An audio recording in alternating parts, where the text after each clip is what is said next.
Now, street cred is an ever-evolving term centered around style, fashion, sports and music. For big brands, the burning question is how to stay cool and relevant in a changing urban youth market.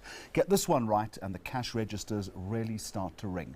Mags on Media correspondent Musa Kalenga investigates what this thing called street cred is all about and how to target the trendsetters.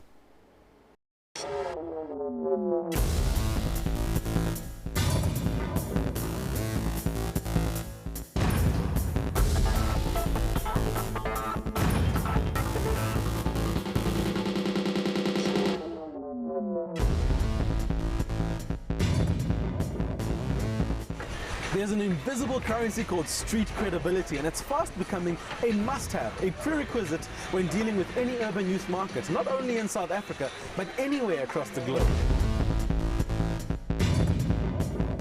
From music to extreme sports, graffiti and breakdancing, the street cred movement seems to be more than just a passing fad, and fast becoming a way of life for many young South Africans.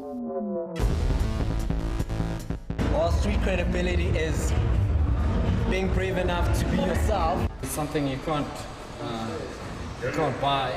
You have to earn it. Finding yourself, finding what you're comfortable with. I'm a b-boy, and I know my style is about showing off what I'm good at.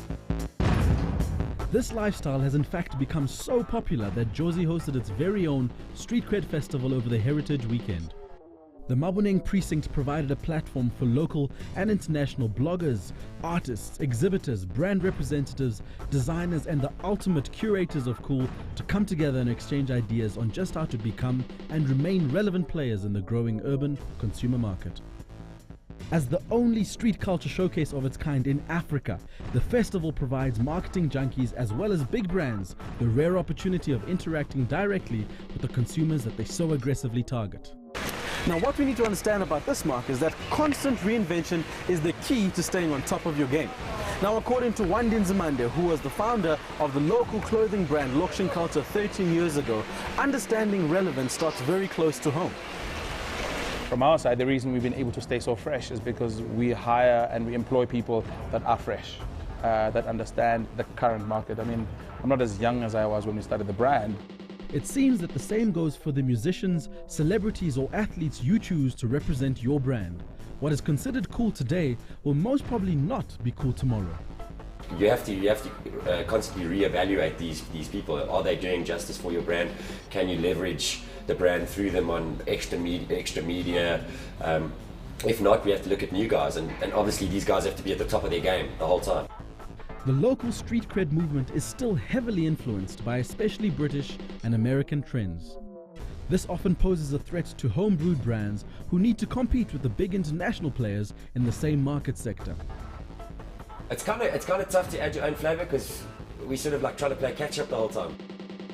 Another reason why breaking into the street cred sector can be problematic for brands is purely because of the vast number of disciplines which fall under the term street credibility. We do not invest in house music or pop music. It's purely rock, it's purely skates, BMX, motocross. If you would like to communicate with someone, you have to speak their language. For me, street cred starts around you. You know, if you're credible and extremely relevant within your own surrounding, then you've anchored yourself. And once you've anchored yourself, that's when you can actually take the rest of the world. In an already oversaturated urban consumer market, it is becoming increasingly difficult to persuade youngsters to part with their hard-earned cash, let alone buy your brand. So how do you then make your brand attractive to urban youth? And if you don't have street credibility, how can you develop it? The awesome thing about us is that we came from the streets. So, you know, we never have to be the streets. We never have to sort of beg and borrow for street cred or align ourselves with guys that have street cred. You know, we are that cred. If you're going to live this lifestyle and you enjoy these sort of things, you're going to be involved in this and you're going to get street cred. And obviously if you're doing well at it and you're a top athlete and a top band or whatever, you've earned that street cred from a public point of view. But I think as an individual, it's just the way you roll, I guess. Now, as you can see, engaging this dynamic market segment requires you to have a firm understanding of what street credibility is actually all about. Now, to sum it up, it's pretty much what the market says about you and not what you say about yourself. Now, to get this right, you need to understand three very important things. Number one, be creative. Number two, be engaging. And number three, always be authentic. Coming up on the programme, US radio host Glenn Beck in what he said on his website was one of the worst interviews he's ever done.